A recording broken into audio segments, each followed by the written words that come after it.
Well, my friends, this may be the final nail in the Calamity Harris's campaign. From the Daily Wire, Trump set to go on Joe Rogan.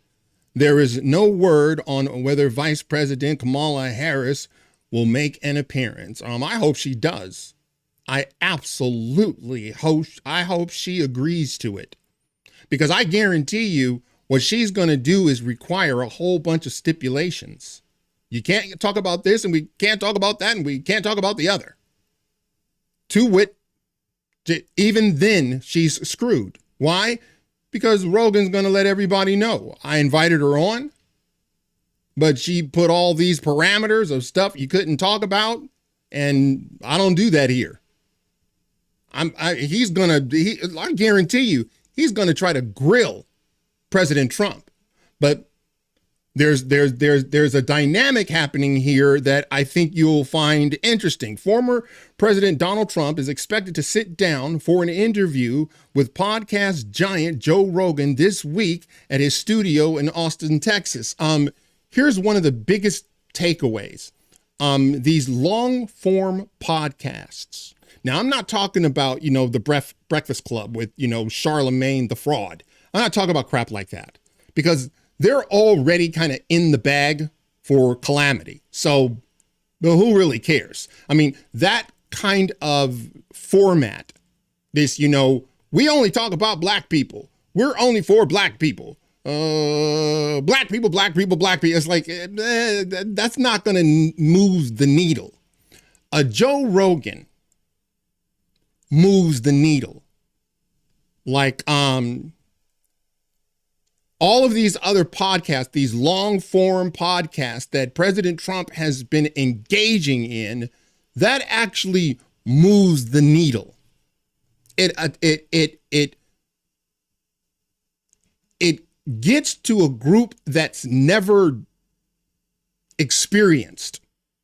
It gets to a part of our electorate that are completely and utterly disengaged politically, which is why you want them. And I've always said, these days of the 60 Minutes, ABC News, George Stephanopoulos having these, edited videos, edited interviews where they only put the best foot forward for one candidate, and they make the other candidate look like moron. Those days are over. No one believes them. That's why 60 Minutes took such a hard hit with their editing. I think this is the future. Trump's appearance on the podcast, which will be recorded on Friday, comes as he looks to extend his lead with male voters in the upcoming election. This will be the first time Trump has appeared on the Joe Rogan Experience. Rogan was a major supporter of RFK Jr. when he was running for president. RFK Jr. has since dropped out and endorsed Donald Trump. My guess is that's the reason he invited him on. Not that RFK Jr. dropped out, but that he and Donald Trump are in talks about RFK Jr. Making America healthy again, taking it to the food industry, these ultra processed foods that only serve to make Americans sick. And by the way, RFK Jr. has a long history of this. None of this is new for him. I think when Joe Rogan heard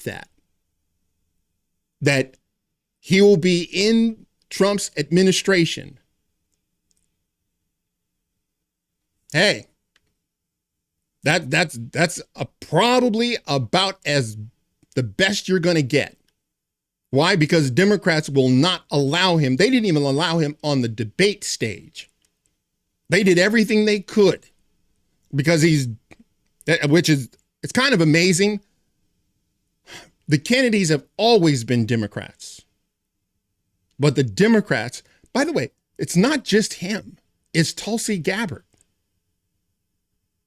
It's Elon Musk. Those were always liberals. Those were Democrats. But they've gone so far off the reservation. They've stood up against the U.S. Constitution.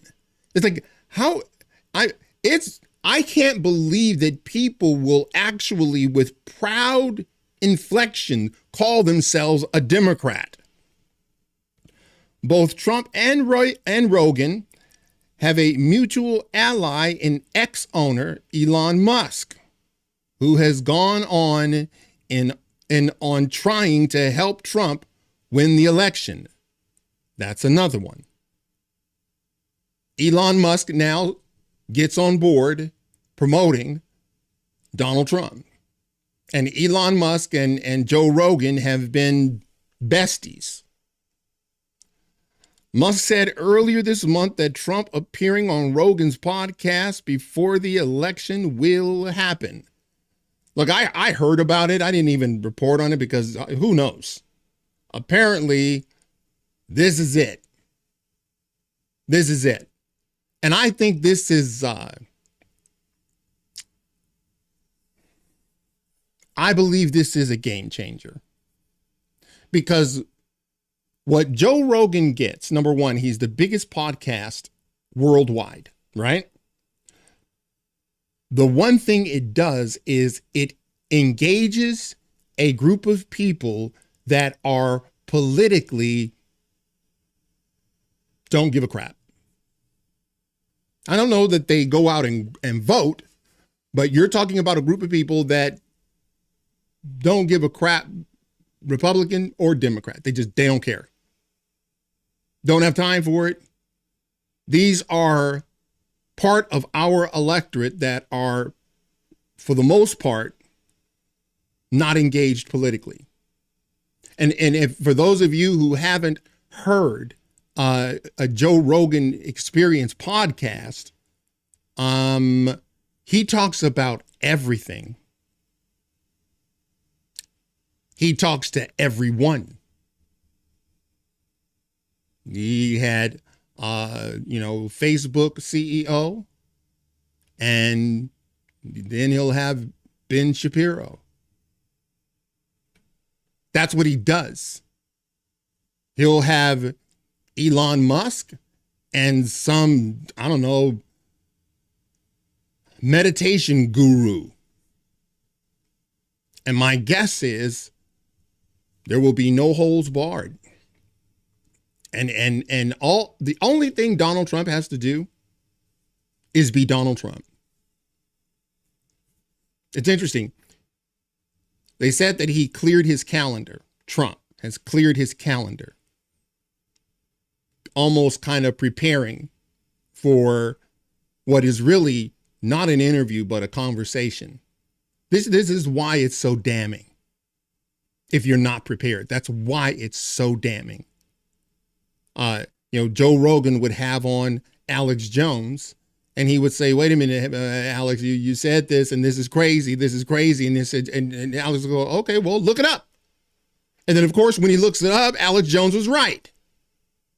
And so when we say, "Well, I had the greatest economy America has ever seen," it says, "Wait a minute, hold on a second, let's check it." And if Donald Trump says, "I didn't have any illegals coming across the border," well, of course, that's going to be hyperbolic. But when you're having a conversation with someone, particularly like Joe Rogan, you get the nuance of the conversation. That's why I really think we're moving away from interviews and moving into conversations, because conversations are revealing. Interviews are pre-scripted answers to questions you've already heard, and that's what had me so frustrated with Bret Baier on Fox News. It's like, dude, we need to ask her questions like she hasn't answered before. Like, what about her husband slapping and impregnating his nanny, and then slapping his girlfriend so hard she spun around. Ask her about that as she champions women's rights. But I digress.